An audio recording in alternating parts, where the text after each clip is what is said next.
Welcome to the last of the season edition of Sharing Sox, the White Sox season, that is. There will be a long month of extra play that they don't play in. I'm Southside Sox duty geezer Leigh Allan. With me, my son and West Coast correspondent Will. And we are wondering if they're going to make it to 100 losses. Divine intervention in Boston gave the Sox 2 wins, which could make the difference. First of all, Luis Robert, opposite field, hits the bottom of the Pesky Pole, the cheapest home run available in the majors. I think I've hit balls 311 feet. 311. That's got to be not a home run anywhere else. Oh, it's definitely not anywhere else. No. Yeah, I was going to say. There's one of 30. StatCast does that thing now of how many places something could be a home run. Yeah, that was I don't think anything's within 20 feet of that. That is the cheapest home run you can possibly hit in all of Major League Baseball. And it has probably all of minor league baseball. You have things like, even in Fenway, the Green Monster, and it's not that far, but it's so high.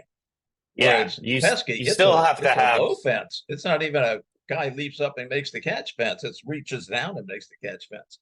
So so that was that one, and then Ophelia stepping in and ending the game after 6 innings on Sunday with the Sox ahead by 1 run.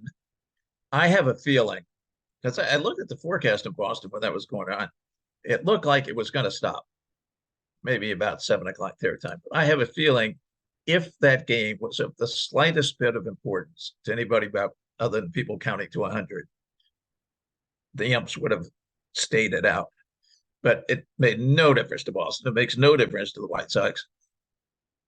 What it made the difference was umpires were going to miss out on a nice seafood dinner in Boston because it wasn't going to end till 9 o'clock at night. And they'd have to immediately hop on a plane to something. So they're in control. They called it. Yeah, I mean, I think at that point, you've got 2 teams with the little E next to their name in the standings. And then you've got a situation where you're talking to ownership, you're talking to the management team, and they're saying, well, if you pick this game back up, we have to cut beer sales anyway because we're already in the 6th. So you'd have 1 inning potentially of beer sales. Theoretically, you would have beer sales throughout that whole delay because there's only the 6th inning. And I'm sure they did, yeah. But there's also a concern in Boston with that. If you go on a 3-hour delay with beer sales open in Boston, you're talking about your security team having to do a lot more work than they would normally even have to do because they would have been throwing people out of that ballpark left and right after a 3-hour beer break. I mean that's a game you finish in almost any circumstance except the one that they're in, and there's no reason to finish it. So the Sox now come home 3 games against Arizona, which has every reason to play for. The Diamondbacks are in the 5th slot in the wild card. So it's the second of the 3 wild card slots, half game ahead of the Cubs. So they could fall back to the Cubs and still be in number 6, and only 1.5 over Miami, which that's sort of like we just call them the Jake Berger team. Yeah. For the day Jake went to Miami and said, boy, am I happy to be playing ball with people who want to play ball again. He's hit like 750. And it's been amazing. And apparently, did you see the advice that he got that changed him from a power hitter, but to a very, very consistent hitter? I haven't. Can I guess? Yeah. Luis Arias said, make the ball hit the bat. It's close. What the Miami coaches said was, don't swing so hard. Oh. Now, you'd think maybe somebody in the White Sox coaching staff could have suggested that at some point. So he wasn't hitting 214, I think it was here.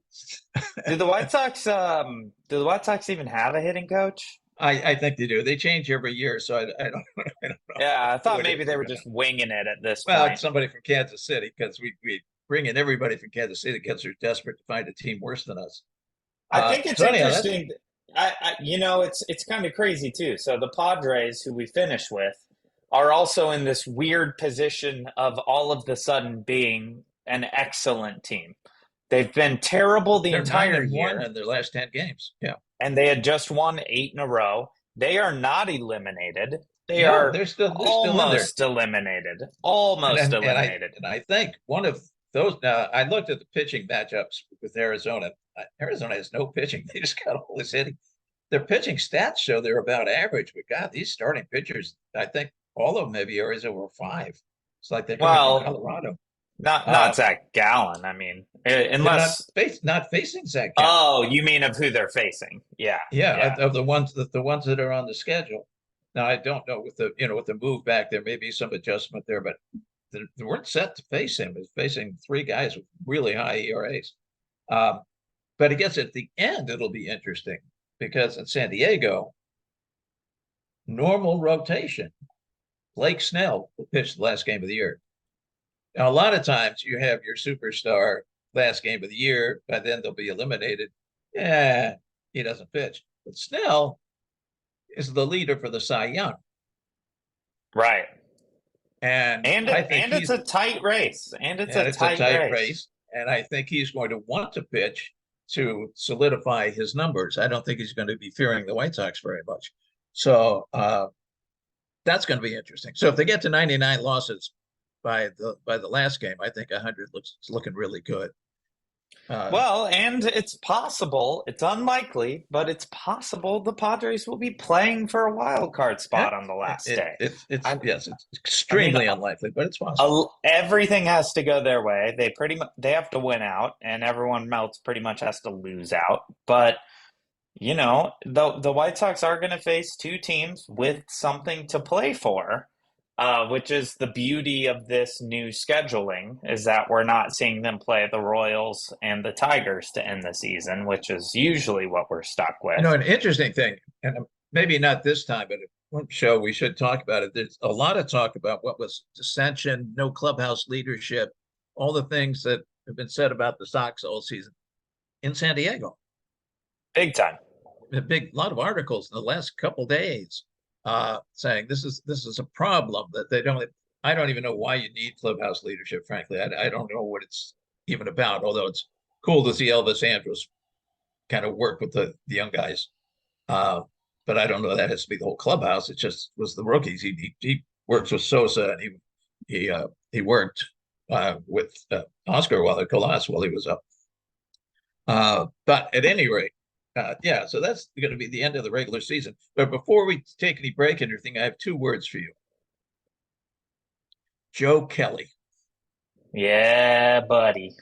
You got it. Now, I got to tell that the audience out there, Will texted me and said, Joe Kelly wants to play on my softball team after the season's over. I presume you were Ralph testing out the avocados to see what's ready. And this guy come up, taps you on the shoulder and says, excuse me, but I know that you are a noted local softball player. My name's Joe Kelly. Would you mind if I joined your team?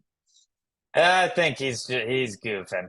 I don't think it's going to happen. I do have my mariachi bobblehead Joe right here just to try to will this into existence. But yeah, unfortunately, I don't think that's gonna happen. But that's okay. Fun to think about. We would be the most popular team in the history of rec league softball. Although, having Joe Kelly on the mound doesn't matter as much in 12-inch slow pitch. There's not that much you can do with it. I to looked get it that up. done. He's been around long enough and was in the National League originally because he came up with St. Louis. He's got like 100 plate appearances in the majors.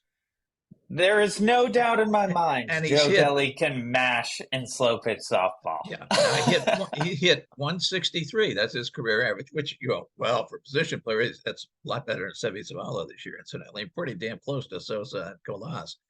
But for a pitcher, 163 is pretty darn good. Few doubles in there.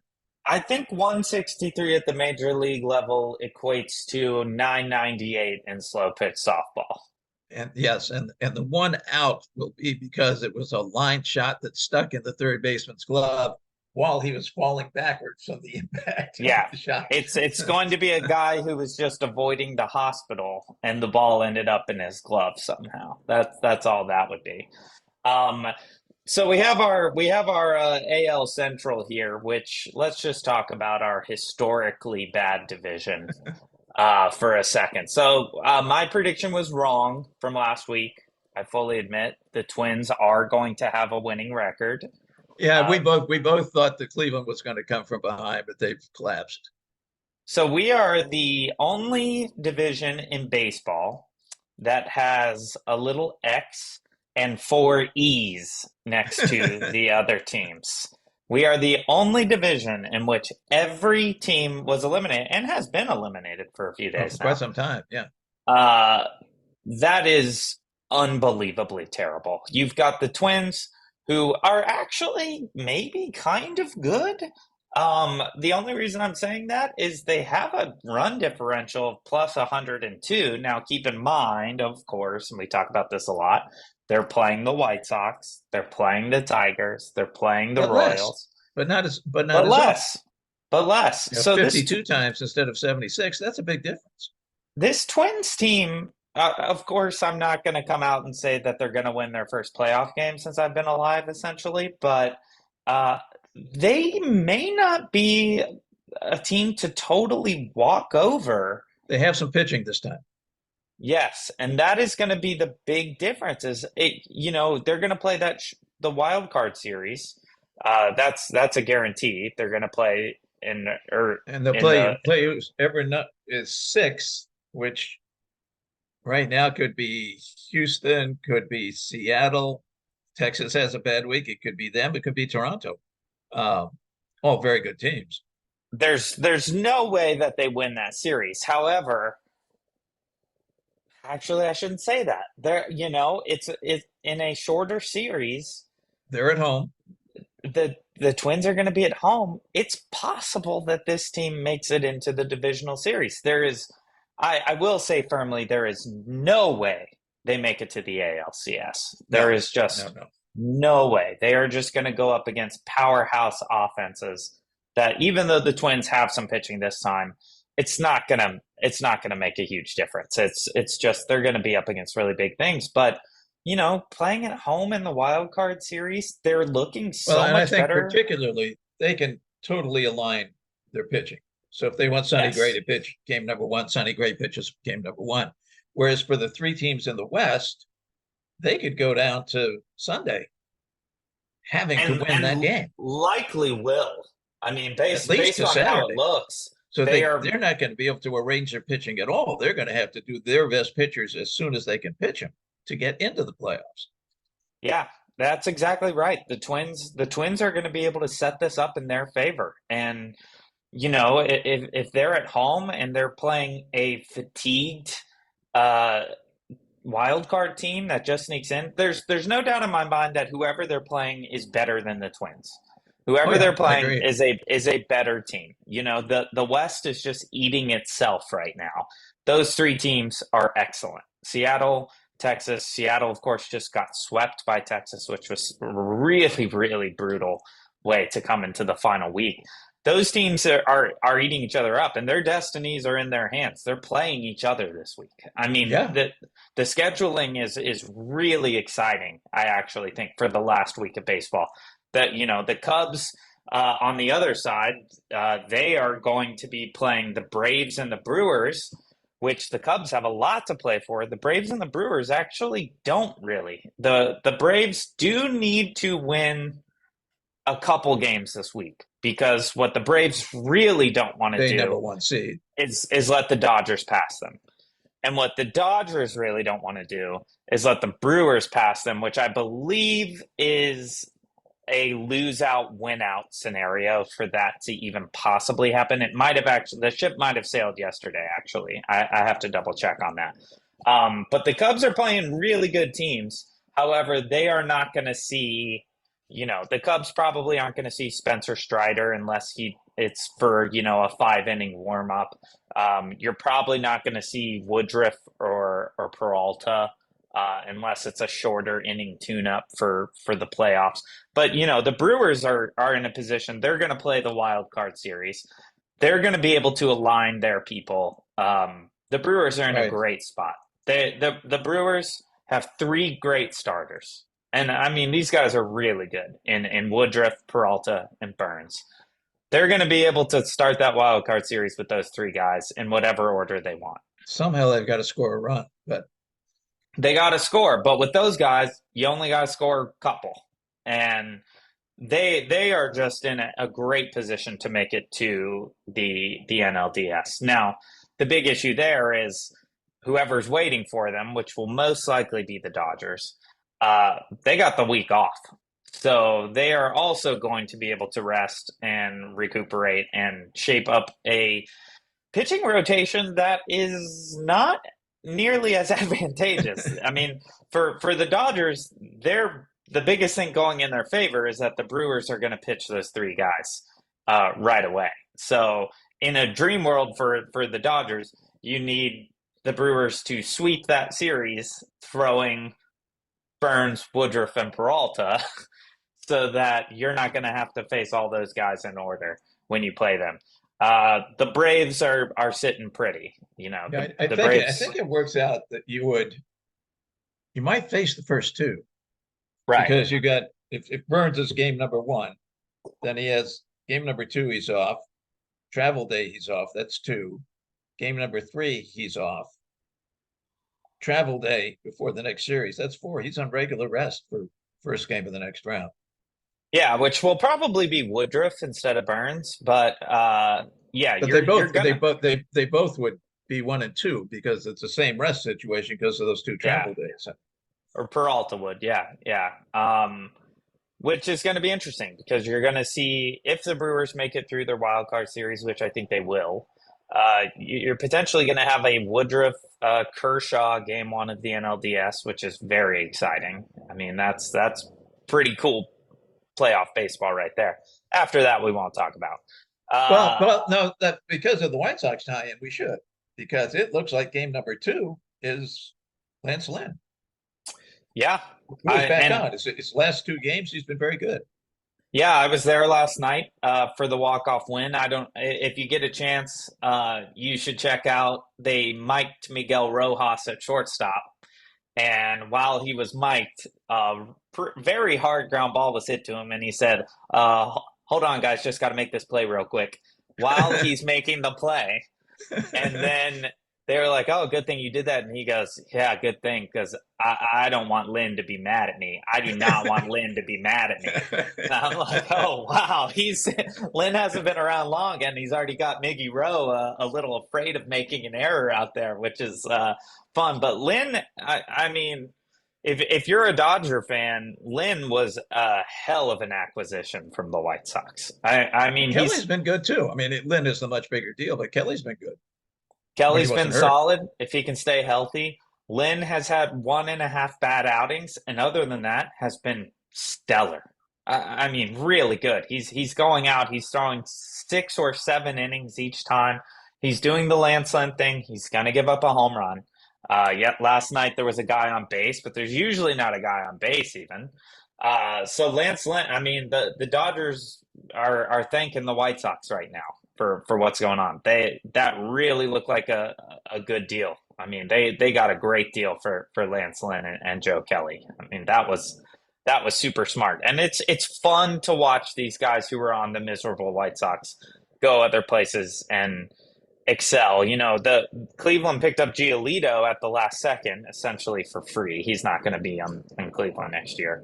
But Giolito has not really shined. But Ronaldo Lopez, on the other hand, has been making a case for Ronaldo Lopez. And we kind of we've kind of had this feeling about him for quite some time. I think if you go back and listen to early episodes of this podcast, we talk a lot about Ronaldo Lopez's natural abilities. The guy, when he is on, has wicked stuff. I mean, he is strong. He has the skill. I think he's a guy who very much needs a great pitching coach. I could see Ronaldo Lopez staying in Cleveland. Cleveland, as we know, does better with pitchers than almost anyone else. And Ronaldo Lopez is the kind of guy where I think with the right pitching coach, I think he could be an elite closer. He's got that kind of stuff. I don't see a world where Ronaldo Lopez goes back to being a great starter, but I do see a world where Ronaldo Lopez is an elite closer somewhere in Major League Baseball in the next couple Yeah, of years. very, very possible. And he's got a good work ethic. He's got tenacity. I do think that. We do need to take our break here. We're running a little long. Got caught up in baseball talk, which is what we're supposed to do here. So I'm not apologizing. But hang out, and we will be right back on Sharing Sox. Welcome back to Sharing Sox. In the first half, we talked all things miserable about the AL Central and our journey to 100 losses. What else you got for me, Geezer? Well, can't go without making a back reference here to what is now a month old, the shooting in the park. This morning, Right. This morning, the Tribune had a front page piece that said very little. Basically, the cops aren't saying anything. They did get a quote of sorts from somebody who was not authorized to be a quote, talking about how the woman with the injuries is not cooperating with police. And I think the suspicion, I mean, whether it was the fat folds, which is the great story, sneaking the gun. Great story. I think they've been suspicious of her from the beginning. They just haven't been able to put it together. But the cops are saying but that they've also been saying that the game should have been called off. But as far as finding out the cause, I mean, it's insane that it came from outside the park. And I have suspicions. You know, they were on this thing inside the park, had to be her, could have been somebody else, but it looked like her. And the cops ruled out outside the park. There are 2 bullets. You can't have 2 bullets come a foot together from a mile away. It doesn't work, you know. No, but, not on the trajectory out comes Jerry Reinsdorf says, no, impossible that it was in the park. We have incredibly great security. It had to be from outside. And suddenly the cops weren't saying that anymore. Now, Reinsdorf is saying it because his liability goes way, way down if it's some act of God bullet flying out from 49th Street or something. And also, it doesn't scare people in the park very much. Well, that's not going to happen again, or okay there. So it's liability, et cetera, et cetera. And I'd stop. All of a sudden, the cops weren't saying anything. And all on our security. You're talking about his security being bad. I wonder how many of the investigators in whatever that precinct is are going to have really, really nice season tickets next year. Yeah. I mean, I'm not making any accusations. I'm just saying one wonders why suddenly the idea of it being inside the park disappeared after Reinsdorf, who was not noted for being an honest person, comes out and decides on his own that, no, I couldn't have come from inside the park. Now, that's probably not the case, but it's weird that he had such influence that all of a sudden talk of it inside the park just stopped, and it's been stopped for weeks since he did that. So this is an Agatha Christie level mystery. I just saw Haunting in Venice, the latest of the Agatha Christie films. I think there is one person on Earth who can truthfully solve this, and it is Hercule Poirot. And with his little gray cells. I don't think he's going to come out and help us out. I mean, the big thing for me is just the easy thing here, which is, where's the gun? Where's the gun? If she got a gun in through the fat folds, which is certainly a good question. Which is a great story, as you said. It's a great theory. Where is it? I mean, if she's there and there's a bullet in her and there's a bullet in the lady next to her, where's that gun? And how have they not found that gun? Because you don't see anyone in the video run up to a trash can. You don't see them. I mean, I would assume that if they passed it off to anybody, that person would say, this is the gun. My theory, which I've had for a little while here, I'm sticking with, which is that it is a discharged security weapon of the Chicago White Sox. I just don't see. But then you add in this factor of she's not cooperating. Why would she not be cooperating? But as we said, there's always dirty things at play here. Maybe she has been persuaded to not cooperate from either Well, she got a the lawyer. She immediately got a lawyer. And the Trib article today said that he is a personal injury lawyer. So she's lining up to sue. which So, why wouldn't you get a lawyer? If all these articles come out that say you snuck a gun in through your fat folds, first thing I would be is like, I need a legit of person course, for this. for all we know, this woman in question weighs 112 pounds. We don't know We don't know. But you watch the video, there doesn't seem to be a reaction to the noise of a gunshot. Now, those are some serious fat folds. If they can not only pull a trigger, but they can muffle entirely the sound of a gunshot in a Well, the cops have never otherwise even quiet said stadium. what kind of bullets these are. I mean, they Right. could have been a little 22 or a Derringer or some silly thing like that. And if they come out and go, "What's a 45?" Well, then somebody heard something. Yeah, and honestly, no matter what, if you're sitting in front of a lady who's got a gun in her tummy and the gun discharges, you're hearing that gunshot. You are still hearing that gunshot loud and clear. And you just don't see that, which makes me think not that it came from outside the park, but that it came from some numbnut inside the park who's got a gun working security. I don't know how this would have happened. I don't know how this would have discharged. I don't have any idea, but crazier things have happened, and I just don't know. This is a great mystery. I mean, the one thing we know now is that the White Sox did the absolute wrong thing in not stopping the game. That's the one thing we know. We had two people shot in a baseball stadium, and the and they acting didn't police stop chief the game. just said that yesterday. Yeah, I mean, that was a huge, huge, disgusting move by the White Sox. It's just absurd. It eliminates all trust amongst your fans that this is going to be a safe environment when you hear that people are being shot in the ballpark. I mean, they're doing $1 tickets on Thursday. I don't know that I would go. I mean, $1 ticket day, they're probably going to work with bare bones staff that day, and you got people discharging tummy guns theoretically.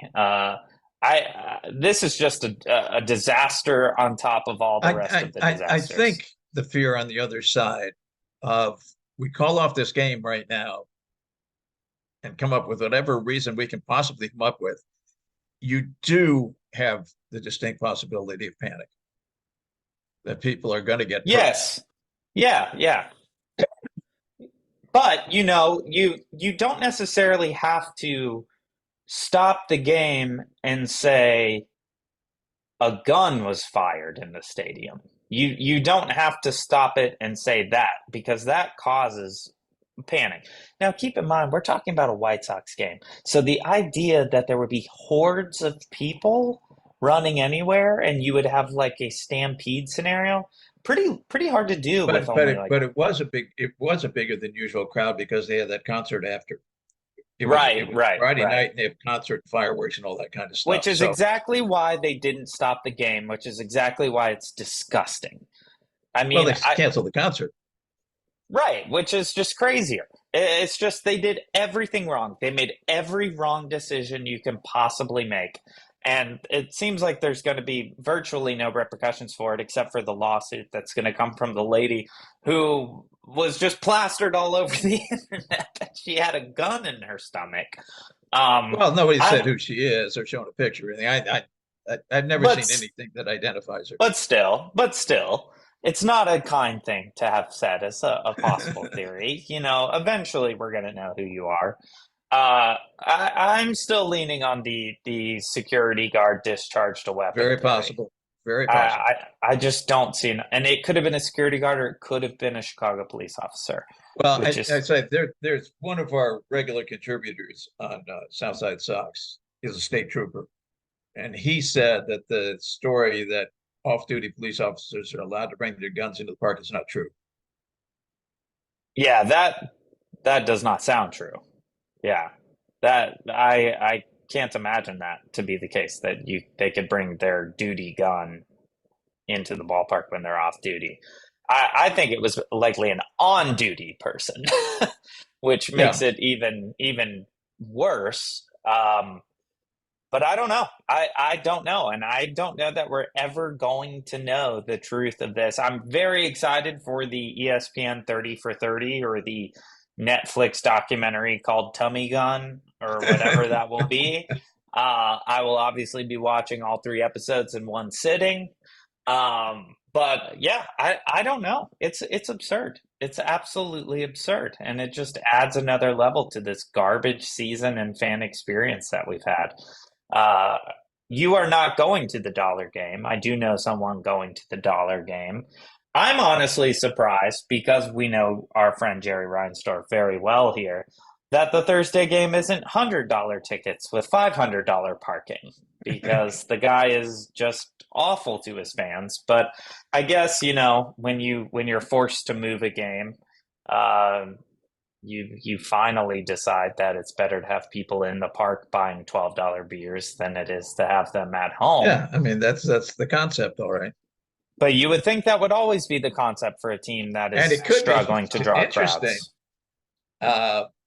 Weather forecast right now, Thursday's supposed to be nice for the dollar game, but Wednesday's supposed to be lousy. So if Wednesday gets stormed out, you could have a double header because they have to play that game because after the Sox sake, Yeah, Arizona has to play. Yeah. So I could have a double header, $1 free parking. That would be interesting. That would be very interesting. Of course, knowing Jerry Reinsdorf, it's going to be a day-night doubleheader. So you got to leave the park and then pay another dollar to get back in. And only the night game will have parking for free. So if you're going to the day game, you got to pay $20, and then you can leave your It's car 30 for now, free. isn't it?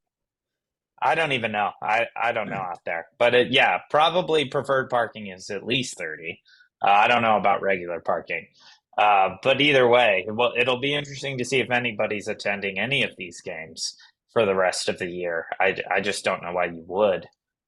You've got actual legit baseball happening on the north side, as much as it pains me to say that during our championship it's very window. painful. I keep watching the wild cards and hoping, come on, Miami, you can get over them. Come on. It's fun. I really wanted, of course, because your niece and nephew have become big Bengals fans, as they should. They live in Cincinnati. Was for the Reds to do better. They just had a terrible weekend with Pittsburgh. I mean, blew a 9-run lead, among other things. They're still only 2.5 games out of a wild card, so it's not impossible, but they've really hurt themselves. Well, what's made this season so fun, outside of the White Sox, which has not been fun, is we've seen a lot of teams that were not expected to be good yet be good, which always makes for a way more interesting baseball season. Yeah, you've got this is a season where you expected pretty much everything to be over and done with at this point, with the exception of the AL East race. And what we're seeing is quite a few teams that have a lot to play for in the last week, and it's because of these overachieving teams. The Reds being one of them, the Marlins being one of them, AL East, the Diamondbacks. Very much a surprise team. The Orioles, who were, I think, by all predictions, expected to be a third or fourth place team, not to be bad, but in a very good AL East, to be your third or fourth place team, they're likely going to win this division. That's still a race. Tampa's on their heels, but they're not that close to their heels. And then you've got Toronto still fighting for this thing. The AL West is very exciting. And the NL is very exciting because you're seeing overachieving young players who play with speed and play with fundamentals who are keeping these teams in. And usually those things fizzle out by August. Like usually if your team has a lot of young guys, you're going to fizzle out by August because they're not used to 162 games of that level of competition. When you're a rookie or you're in your second year, you're still kind of adjusting to those things. People don't realize how brutal this workload really is. And Usually those teams are fizzled out by now, but here we are. We're in the last week of September, and we're talking about a Reds team that wasn't expected to be good for a couple more years. Talking about a Marlins team that wasn't expected to be good for a couple more years. Talking about a Diamondbacks team that wasn't expected to be good for a couple more years. So it has been a very, very fun baseball season, and you still technically have the Giants in it. You still technically have the Padres in it. The Phillies, I think, are pretty much locked in at this point. They're not technically locked in, but they're definitely in the driver's seat for the wild card. And then, with the exception of the AL Central, baseball has been very exciting this year. We'll just touch on this. The new rules have seemed to be a great benefit to the sport in general. They're seeing attendance records all over the place late in the season. Well, not all over the place. Let's be clear, not all over the place. Yes, that's true. I just mean we're seeing a lot of them, which is very exciting. We're seeing the average game time is way down. I was at a 10-inning game last night. That was 2 hours and 54 minutes, which, if this were 2007, that game would have been 5 hours and 25 minutes. So very exciting stuff. We have seen a little bit on the other side of games being a little too short. I think there was a game in the AL last week that came in around the 140, 145 mark, which, it's work to go to a baseball game if you're a fan. It takes time, it takes money, it takes energy. You get there, you don't necessarily want to be going home in an hour and 45 minutes. No. I never heard anybody complain about going to a Mark Burley game. True. And, he tended to throw in 2 hours, 205, 206. He's a fast pitcher as well. I do hear a lot of complaints when the games get closer to that 2 hour, 210, 215 mark. Fans are a little bit like, because ticket prices are very expensive across the league now for the most part.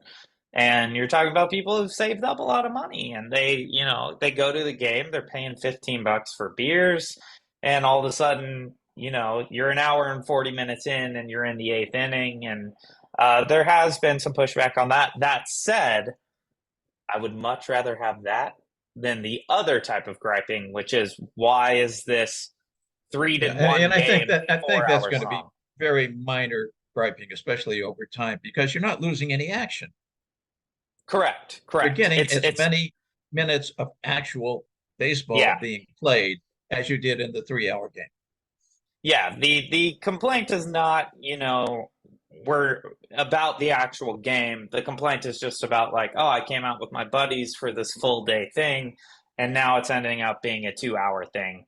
And those guys are complaining because they got to the 7th inning by an hour and 20 minutes and beer sales got cut off. That's what's really going there. Well, and that is. And I know I have a buddy who works in analytics for a team, and he said that they're losing about $1 million or $1.5 million per game because of the pitch clock.